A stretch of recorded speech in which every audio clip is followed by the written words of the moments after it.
Assalamualaikum warahmatullahi wabarakatuh. Kami dari kelompok D akan mempresentasikan tentang biolistrik. Sebelumnya, perkenalkan nama saya Syarifatin Khairunisa dan rekan-rekan saya. Assalamualaikum warahmatullahi wabarakatuh. Nama saya Wahyu Deli Anggraini dari Offering C 2018. Perkenalkan, saya Lilis Juliati. Perkenalkan, nama saya Rani Febrianti dari Offering C. Topik yang akan kita bahas yaitu pengertian biolistrik, sistem saraf dan neuron, potensial listrik saraf, sinyal listrik, dan perekaman aktivitas pada tubuh. Yang pertama, saya akan menjelaskan tentang pengertian biolistrik.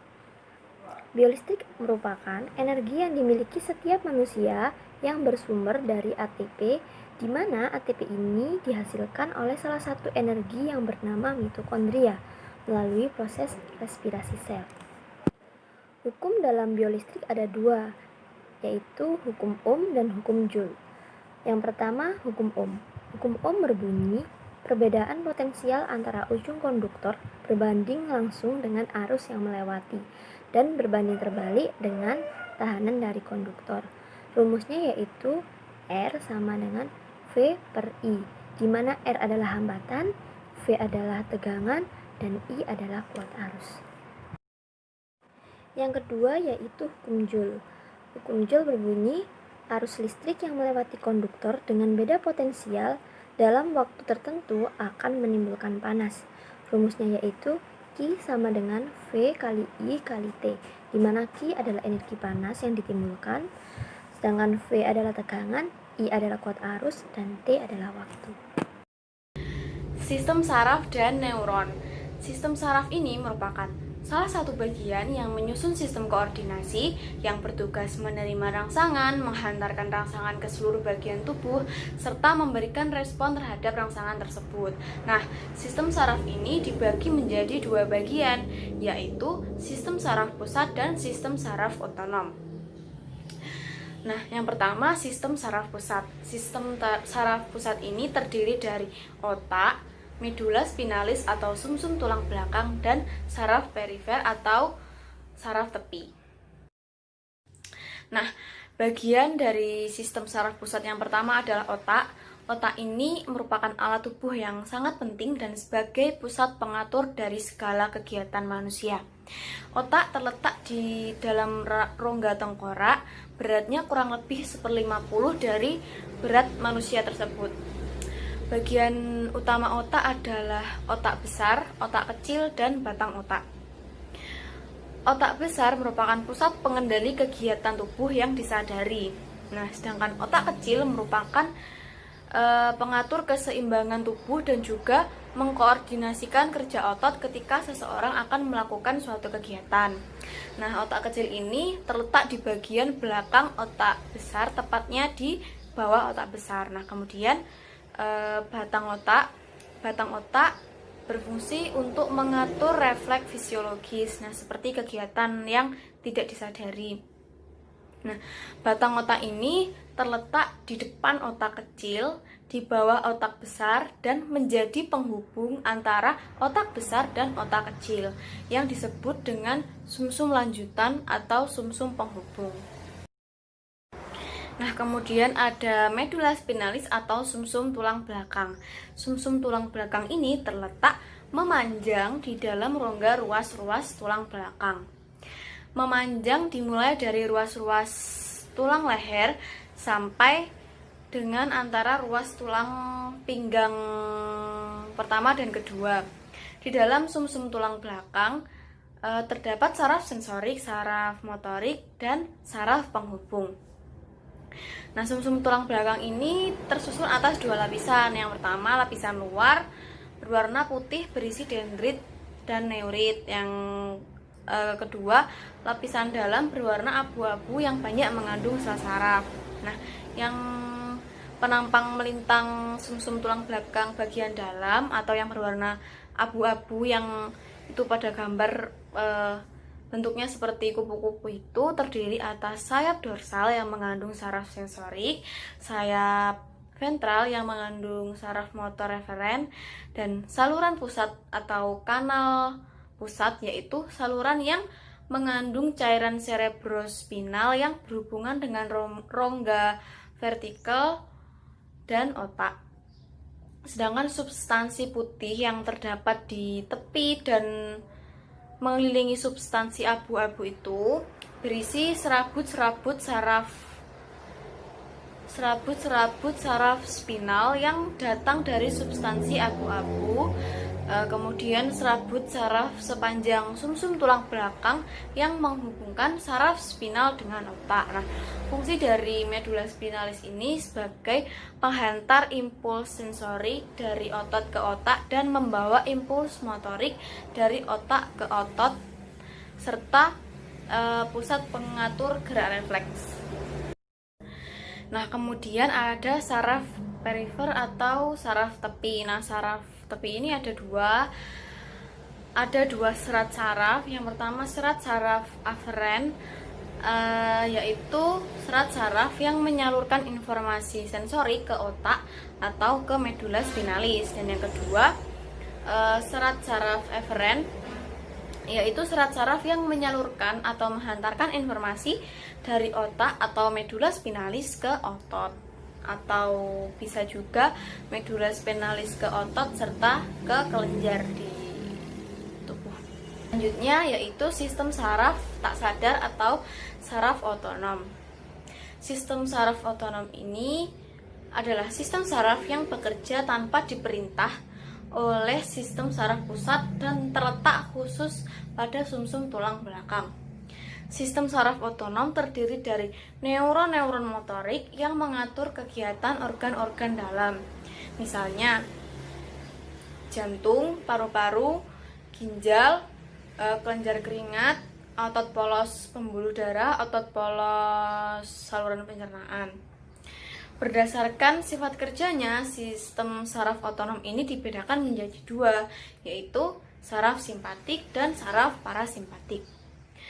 Saraf simpatik dan parasimpatik ini bekerja pada efektor yang sama, tetapi pengaruh kerjanya berlawanan sehingga keduanya bersifat antagonis. Yang selanjutnya adalah neuron atau sel saraf. Neuron atau sel saraf ini merupakan struktur dasar dari sistem saraf yang berfungsi untuk menerima, menginterpretasi, dan menghantarkan pesan listrik atau aliran listrik. Ada banyak jenis neuron ini yang ada di tubuh manusia, itu ada sekitar 86 miliar sel saraf yang saling terhubung. Pada dasarnya, neuron ini terdiri dari sel-sel tubuh yang menerima aliran listrik dari neuron lain melalui kontak yang disebut sinapsis yang terletak di dendrit atau pada tubuh sel. Nah, satu sel saraf ini tersusun dari akson, dendrit, dan badan sel. Yang pertama, akson. Akson ini bertanggung jawab dalam transmisi impuls listrik dari satu sel saraf ke sel saraf berikutnya yang akan berujung ke target akhir, yaitu organ ataupun otot. Kemudian dendrit adalah struktur yang bertanggung jawab dalam menerima impuls dari sel saraf lainnya, dari organ maupun otot ataupun dari otak. Impuls listrik ini akan bergerak dari dendrit menuju ke badan sel. Dan badan sel adalah struktur lain di sel saraf yang berisi nukleus atau suatu organel yang berisi material genetik yang mengatur pertumbuhan dan perkembangan dari si sel saraf tersebut. Nah, badan sel ini berfungsi untuk menerima rangsangan dari dendrit dan meneruskannya ke akson. Nah, ada 3 macam sel saraf yang dikelompokkan berdasarkan struktur dan fungsinya, yaitu sel saraf sensorik adalah sel saraf yang berfungsi menerima rangsangan dari reseptor, yaitu alat indera. Yang kedua ada sel saraf penghubung, adalah sel saraf yang berfungsi menghubungkan sel saraf satu dengan sel saraf lainnya. Dan yang ketiga ada sel saraf motorik, adalah sel saraf yang berfungsi mengantarkan rangsangan ke efektor, yaitu otot dan kelenjar. Nah, untuk selanjutnya saya akan menjelaskan mengenai potensial listrik saraf. Seperti sel tubuh lainnya, sel saraf dan otot memiliki potensial membran yang berkaitan dengan distribusi ion-ion tubuh yang tidak merata dan perbedaan permeabilitas ion Na+ dan K+. Sel saraf dan otot mampu mengalami perubahan yang cepat pada suatu saat pada potensial membrannya bila didistribusi, sehingga dapat berfungsi sebagai sinyal listrik. Nah, berikut ini saya akan menjelaskan mengenai potensial aksi dan potensial istirahat. Selanjutnya yakni potensial aksi sel. Potensial aksi adalah suatu peristiwa yang terjadi antara neuron dalam rangka untuk mengirim pesan dari otak ke bagian-bagian tubuh yang berbeda, baik untuk tindakan sadar ataupun tidak sadar. Dalam arti sederhana, potensial aksi dapat digambarkan sebagai pulsa listrik pendek yang dibuat di dalam badan sel neuron. Yang selanjutnya adalah beberapa fase dalam potensial listrik. Dari gambar yang di depan saya ini, itu ada angka 4, 0, 1, 2, dan 3. Yang 4 ini adalah fase istirahat. Yang 0 adalah depolarisasi, yang 1 repolarisasi, 3 plateu, 4 repolarisasi. Nah, setelah 3 ini nanti akan kembali ke yang fase nomor 4. Kita bahas satu-satu ya. Yang dimulai dari 0. 0 ini adalah depolarisasi. Aksi ini merubah potensial istirahat membran dan membiarkan masuknya aliran Na+ sodium secara cepat ke dalam sel melalui natrium channel. Dengan masuknya ion natrium ke dalam sel, maka potensial dalam membran sel akan menjadi lebih positif sehingga ambang potensialnya akan naik. Nah, naikkan ya. Kemudian ke nomor 1. Nomor 1 adalah repolarisasi. Fase pada saat kanal potasium mulai membuka dengan lambat. Segera setelah fase yang tadi itu, channel untuk ion K+ atau potasium terbuka dan melewatkan ion kalium keluar dari dalam sel. Hal ini membuat potensial membran sel menjadi lebih turun sedikit. Nah, kan ini grafiknya agak turun sedikit ya. Yang nomor 2 ini adalah fase plateu. Fase ini adalah kombinasi fase menutupnya kanal sodium, membukanya kanal kalsium sodium, dan membukanya kanal potasium. Untuk mempertahankan ambang potensial di membran sel, maka ion kalsium akan segera masuk sementara ion kalium tetap keluar. Dengan begini, ambang potensial membran sel akan tetap datar untuk mempertahankan kontraksi selnya. Nah, kan dapat lihat di yang nomor 2 ini datar ya. Yang nomor 3 ini adalah repolarisasi. Adalah fase kombinasi menutupnya kanal-kanal sodium dan kalsium sodium, serta membukanya kanal potasium. Aliran lambat ion kalsium berhenti, akan tetapi aliran ion kalium yang keluar membran sel tetap terjadi, sehingga potensial membran menjadi turun lebih negatif dan disebut dengan repolarisasi. Nah, di sini kan turun ya. Nah, yang 4 ini adalah fase istirahat. Dikarenakan ion natrium yang berlebihan di dalam sel dan ion kalium yang berlebihan di luar sel dikembalikan ke tempat semula dengan pompa natrium kalium, sehingga ion natrium kembali ke luar sel dan ion kalium kembali ke dalam sel. Lanjutan dari fase-fase tadi itu kan ada fase istirahat ya, itu disebut juga potensial istirahat sel. Ini lebih jelasnya. Nah, dapat dilihat di gambar tersebut kan tadi kalau fase istirahat itu yang di dalam itu negatif, yang di luar positif, seperti gambar yang di depan sini ya. Setiap sel saraf menghasilkan sedikit ion negatif tepat di dalam sel. Nah, kayak ini, dan ion positif tepat di luar membran sel. Nah, sini kan positif. Di dalam sel terdapat ion Na+, K+, dan Cl-, dan protein.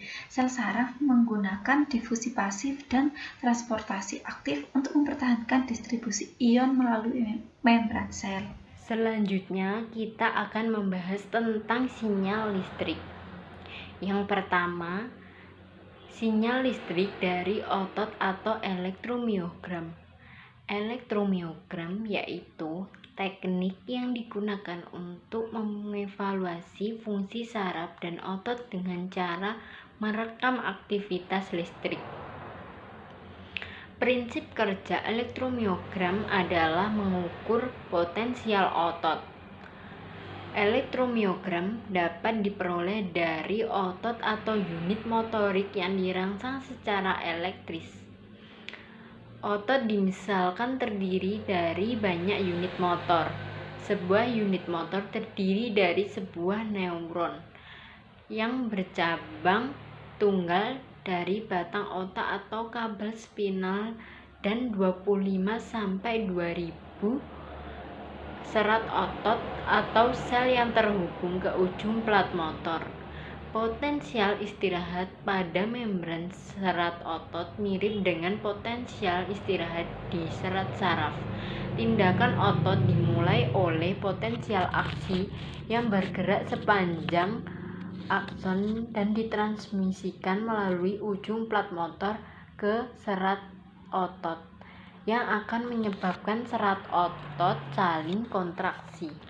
Mekanisme pembangkitan sinyal listrik di dalam otot sangat terkait dengan konsep motor unit atau unit motorik.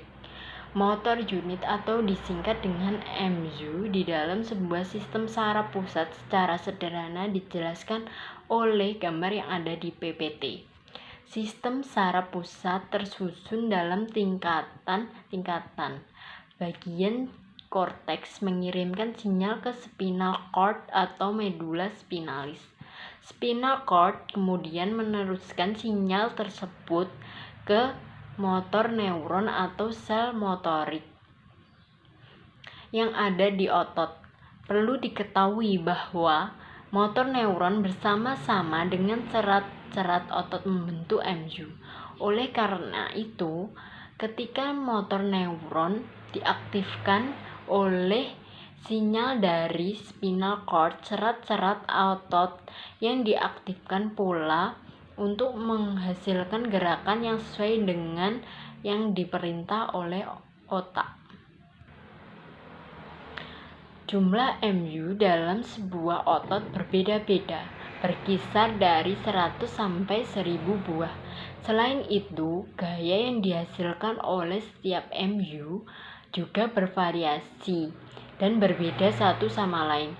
Bahkan perbedaannya bisa mencapai 100 kali lipat atau lebih.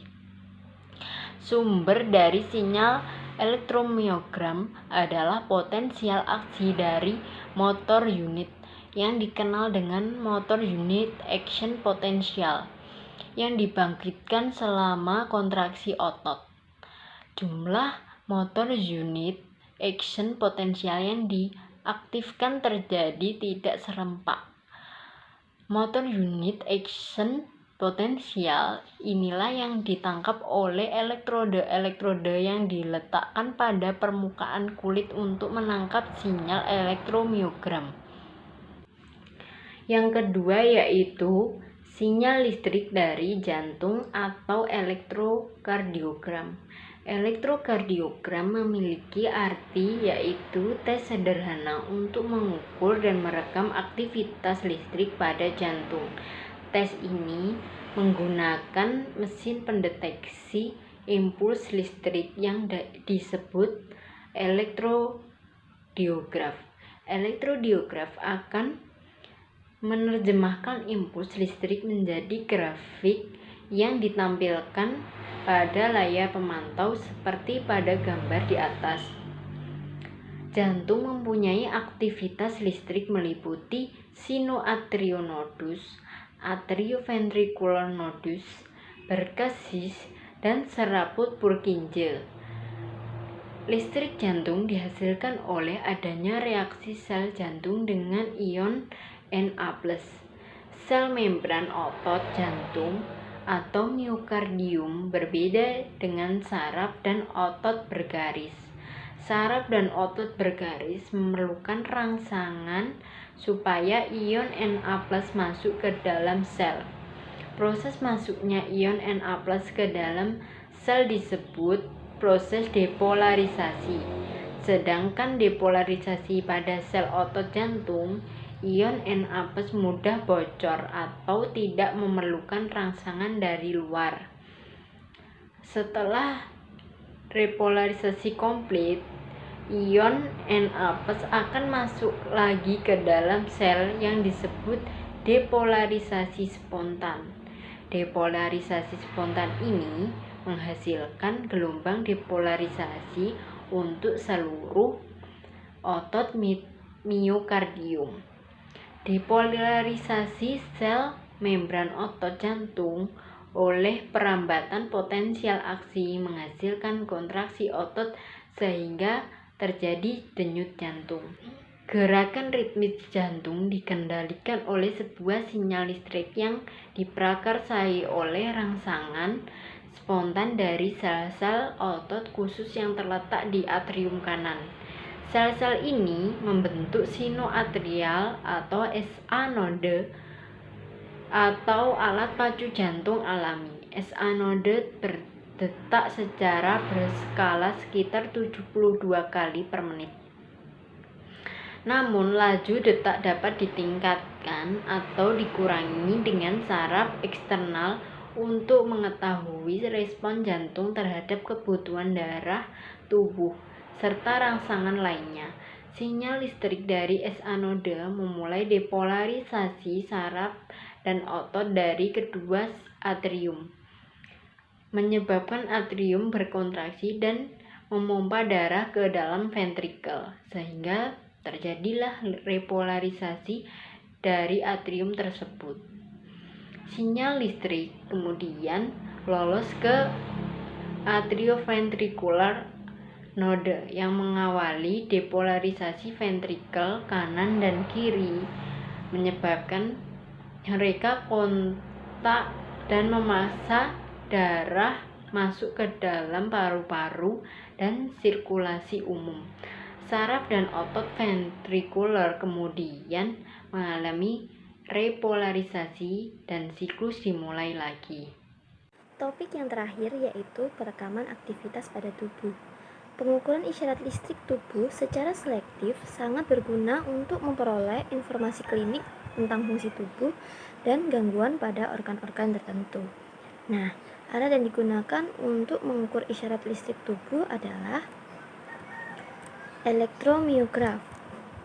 Alat elektromiograf ini digunakan untuk merekam aktivitas listrik pada tekanan otot.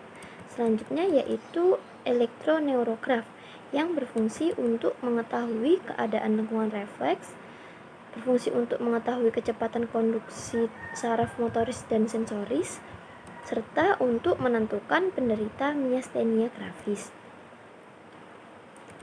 Alat yang selanjutnya yaitu elektroretinograf adalah suatu pencatatan bentuk kompleks potensial biolistrik yang ada pada retina mata yang dikerjakan melalui rangsangan cahaya pada retina. Selanjutnya yaitu elektrookulogram adalah suatu pengukuran atau pencatatan berbagai potensial pada korena retina sebagai akibat perubahan posisi dari gerakan mata. Selanjutnya yaitu elektrokastograf. Digunakan untuk merekam sinyal listrik yang bergerak melalui otot perut dan mengendalikan kontraksi otot. Selanjutnya yaitu elektroensefalograf yang digunakan untuk mencatat potensial listrik otak. Dan yang terakhir yaitu elektrokardiograf yang merupakan pencatatan isyarat biolistrik jantung yang dilakukan pada permukaan kulit.